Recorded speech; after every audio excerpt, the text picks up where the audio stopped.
Say goodbye to weeds forever. 4 proven gardening hacks that work like magic. Let's be honest, pulling weeds is the least glamorous part of gardening. Whether you grow food, flowers, or fruit trees, you know the moment your back is turned, weeds creep in, stealing water, nutrients, and sunlight from your plants. But what if you could skip hand weeding forever and still have a lush, productive garden? At Soil and Crop Central, we believe gardening should be about nurturing plants, not battling weeds. That's why today, I'm sharing 4 genius methods that have kept my Florida garden practically weed-free for years, without chemicals, backbreaking labor, or tilling. These techniques are not temporary fixes, they're proven, repeatable strategies that work in any growing zone with a little preparation. Whether you're a beginner or a seasoned grower, these 4 methods will change the way you garden forever. Fill garden spaces with plants that crowd out weeds. Let's start with the most natural and beautiful strategy of all, using plants to suppress weeds for you. This is called living mulch, and it's an incredible way to cover the soil, stop weed seeds from germinating, and build biodiversity at the same time. Instead of leaving bare soil between rows or beneath trees, fill those gaps with low-growing, spreading plants that form a dense canopy over the ground. The goal is simple. If weeds can't get light, they can't grow. One of the best examples of living mulch I use is longevity spinach. It sprawls across the soil, grows densely, and every leaf is edible. I also use Okinawan spinach, which behaves the same way. Both thrive in hot climates, survive seasonal rains, and can be easily pulled or transplanted when you want to change things up. If you're gardening in cooler zones, perennial herbs like oregano work incredibly well. I have a single oregano plant in a raised bed that has blanketed the entire area. No mulch, no weeding, just fragrant foliage that doubles as a culinary herb. Got space? Well, try sweet potatoes. They make aggressive living mulch that shades everything beneath them. They're best for wide, open gardens because they'll root wherever they spread. But they're easy to manage, and hey, they offer edible tubers at harvest time. The key to success here is to choose perennial plants for your zone. Annuals die off, leaving gaps for weeds to fill. Perennials persist, preventing soil exposure year-round. It's a low-effort, high-reward method that builds soil health and honestly saves your back. Use grow bags while letting soil rest underneath. The second method is a powerful hybrid approach. Suppress weeds and grow crops at the same time by rotating between grow bags and in-ground beds. This strategy is a lifesaver when a section of your garden gets out of control and you want a fresh start without digging, tilling, or pulling anything. Here's what I do after harvesting a crop and facing a weedy jungle of leftover plants. Instead of clearing it by hand, I lay down heavy-duty weed barrier fabric right over the top. Yes, directly on top of the mess. If the weeds are especially tall, I chop them down just enough to flatten the area, but I don't pull a thing. Once the fabric is laid and secured, I use landscape staples or bricks. I place grow bags directly on top and plant them with new crops. While the bags grow beautiful vegetables above, the weeds below are cut off from sunlight and die slowly beneath the surface. No chemicals, no effort. After a few months, once the grow bags are done producing, I peel them up and remove the weed barrier. What I find underneath is a clean bed with soft, dead weeds, easy to compost or mulch over. I then amend the soil with compost or organic fertilizer and it's ready for a new planting. This method also doubles as crop rotation for small gardens. While one space rests and resets, another is producing.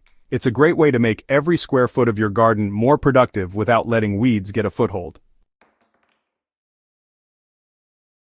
Install weed barrier fabric for instant, long-term control.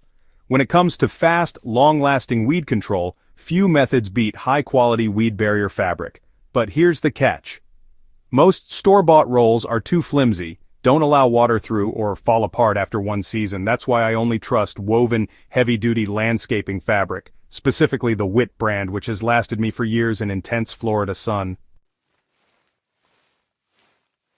I use this fabric for garden walkways, inactive growing beds, and sometimes even inactive beds when I want to plant through holes. To install it, I simply roll it over the desired area, overlap the edges, and secure it with landscape staples or heavy objects. If planting directly through it, I burn holes using a handheld torch to prevent fraying and create neat planting spaces. Here's the beauty of this method. Water flows through the fabric, air circulates, and the soil stays biologically active. Earthworms still live below, and beneficial fungi and microbes continue to thrive. What's not thriving? Weeds. Without light, they don't stand a chance. Now, I know you might be wondering, won't the soil get too hot under the fabric? The answer is, sometimes. I discovered that tomato roots don't like the heat buildup in summer when planted in fabric. Their leaves curled and the plants struggled. Since then I've avoided planting tomatoes this way, but my squash, melons, and cucumbers thrive without issue. Another question I often get is about crabgrass or Bermuda grass. While these tough grasses might send runners over the surface of the fabric, the roots underneath slowly die off due to lack of light. With persistence and reapplication when needed, even the most invasive grasses give up. This fabric is fully reusable even after burning holes. Just roll it up and store it dry after use. With care, it'll last you years and eliminate hours of weeding. Smother weeds with cardboard and mulch. If you're starting a new garden bed or reclaiming an area that's completely overrun, this old-school but extremely effective method is for you. Using cardboard and mulch, you can smother weeds, build healthy soil, and save yourself from weeks of work, all without tilling. Here's how to do it right. Start by laying down 2 to 3 layers of plain cardboard. Make sure to remove any tape or labels. Overlap the edges so no weeds can sneak through the cracks. Tougher weeds like crabgrass and creeping vines will bust through a single layer, so don't skimp. Next, soak the cardboard thoroughly. You can use a hose or a watering can. Saturating the layers helps soften the cardboard so it molds to the soil surface and begins breaking down faster. It also attracts earthworms, which love feeding on paper products. Now, go ahead and cover the entire area with at least 5 inches of mulch. I really recommend arborist wood chips, which, by the way, are free if you use services like Chip Drop. These chips break down slowly, provide excellent weed suppression, and eventually, they turn into nutrient-rich compost right where you need it.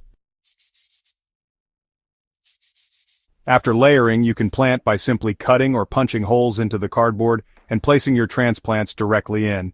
Honestly, this method is just perfect for starting new beds or converting lawn space to food gardens. What's happening underneath is, well, pretty magical. The cardboard prevents light from reaching weed seeds, the mulch holds in moisture and stops new seeds from germinating, and together they transform the soil into a rich, friable growing medium by the end of the season.